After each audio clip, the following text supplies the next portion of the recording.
굿모닝 텍사스 2부 순서 함께 하고 계십니다. 오늘의 핫 이슈입니다. 최현준 보도국장, 오늘 어떤 소식인가요? 미국 정부가 2020 국제 종교 자유 보고서를 공개를 했습니다. 중국이 여전히 종교의 자유를 억압하고 있다라고 보고했는데, 이에 중국은 또 강력 반발을 하고 있습니다. 이어서 미국의 소비자 물가가 12년 만에 가장 큰 폭으로 오른 소식도 오늘 함께 전하겠습니다. 네, 첫 소식 보겠습니다. 미국 정부가 국제 종교 자유 보고서를 공개했네요. 네, 국무부가 12일 2020 국제 종교 자유 보고서를 발표했습니다. 국무부는 1998년 제정된 국제 종교 자유법에 의해 지난 2001년부터 매년 세계 각국의 종교 자유 현황을 조사하고 평가한 보고서를 발표를 해오고 있습니다. 네, 이 특별히 종교의 자유가 우려되는 나라들로는 어떤 나라들이 꼽혔고, 또 미국이 국제 종교 자유 보고서를 발표하는 이유가 무엇인지 궁금하네요. 네, 2020 종교 자유가 가장 희박한 나라로 중국과 북한, 미얀마, 러시아, 터키 등이 꼽혔습니다. 국제 종교 자유 보고서에서 지정하는 이 종교 자유 특별 우려국은 종교의 자유를 심각하게 억압하거나 또는 침해하는 나라로, 미국 정부에서는 상황이 개선될 때까지 여기에 보고서의 우려 국가로 뽑힌 나라들에 대해서 광범위한 제재 대상을 할 수가 있습니다. 그렇기 때문에 이 보고서가 중요한 그 위치를 갖고 있습니다. 그렇군요. 자, 이 보고서에서 중국의 종교 자유 실태를 구체적으로 어떻게 평가하고 있나요? 보고서는 중국 정부가 기수련의 일종인 파룬궁을 비롯해 기독교, 티베트 불교, 가톨릭교, 이슬람교 등 모든 종교에 심각히 배타적이고 또 적대적이면서 종교의 자유를 부인하고 있다라고 지적을 했습니다. 보고서는 기독교 단체의 보고서를 인용을 해서 중국 정부가 7,000명 이상의 파룬궁 회원을 구금을 하고 구타와 수면 방해 등의 신체적 학대까지 가했으며 이 중에 일부는 사망했다라고 보고를 했습니다. 예, 중국에서는 종교의 자유 인정하지 않고 있나요? 중국은 헌법상에는 종교의 자유를 보장한다고 명시는 하고 있습니다. 하지만 실제로는 당국이 인정한 사원 또 교회 등에서만 활동하도록 엄격히 제한을 하고 있고, 심지어는 합법적으로 인정을 한 종교 활동도 지속적으로 괴롭히면서 구속과 추방 등 탄압을 가하고 있다고 보고서는 지적을 했습니다. 예. 국무부는 이날 이 중국의 종교 자유 침해에 책임이 있는 전직 고위 관리 한 명과 그 가족의 미국 입국을 금지하는 제재를 바로 단행을 했습니다. 이 국무부 보고서 보면 중국뿐만 아니라 북한도 최악의 종교 탄압국으로 지목을 했어요. 그렇습니다. 북한도 역시 헌법상에는 종교의 자유를 인정을 하고 있습니다. 하지만 이번 보고서는 북한 주민들은 실제로는 종교의 자유를 누리지 못하고 있다고 지적했습니다.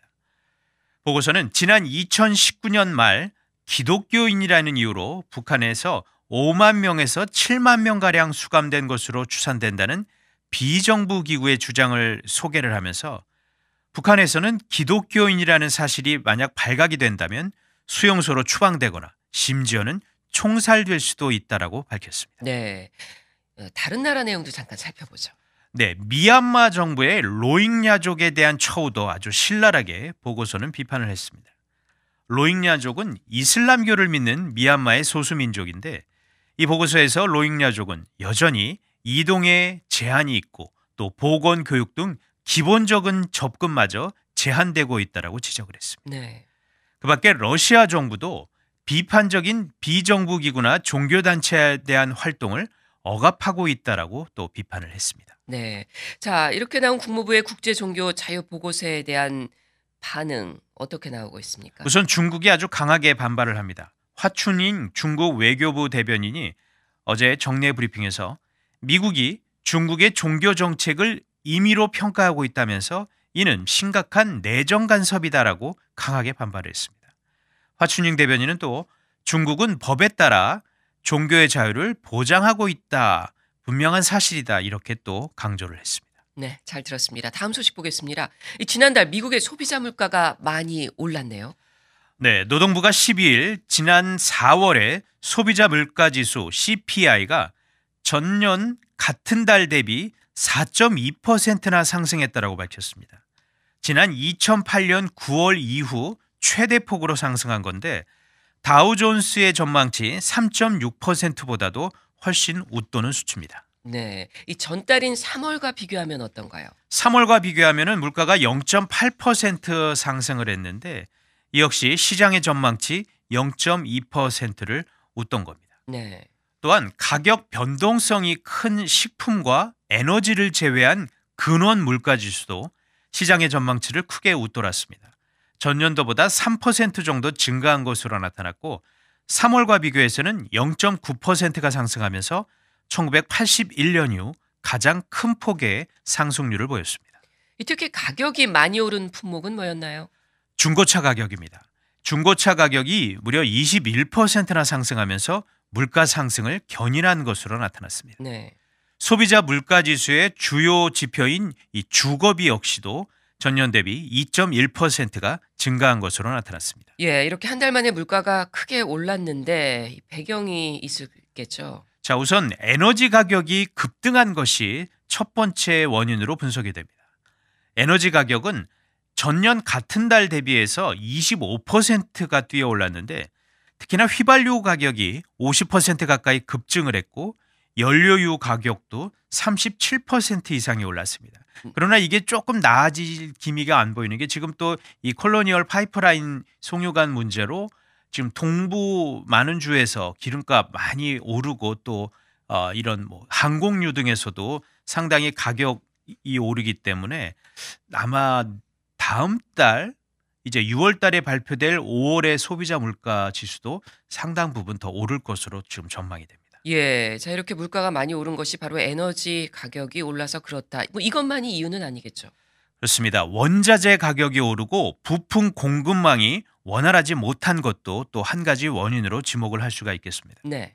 코로나 팬데믹 여파에 지난 3월 말 발생한 또 수에즈 운하 봉쇄로 인해서 공급망이 타격을 입은 건데 올해 들어 목재 가격이 124%가 폭등을 한 것으로 나타났고 경제 활동의 척도로 평가받는 구리 가격 역시 36% 가까이가 증가를 했습니다. 그래서 주식시장에서 또 이제 구리 관련 품목이 또 주식이 좀 오른 것도 이 영향이 있는 것 같습니다. 네, 그 밖에 또 다른 배경은 없나요?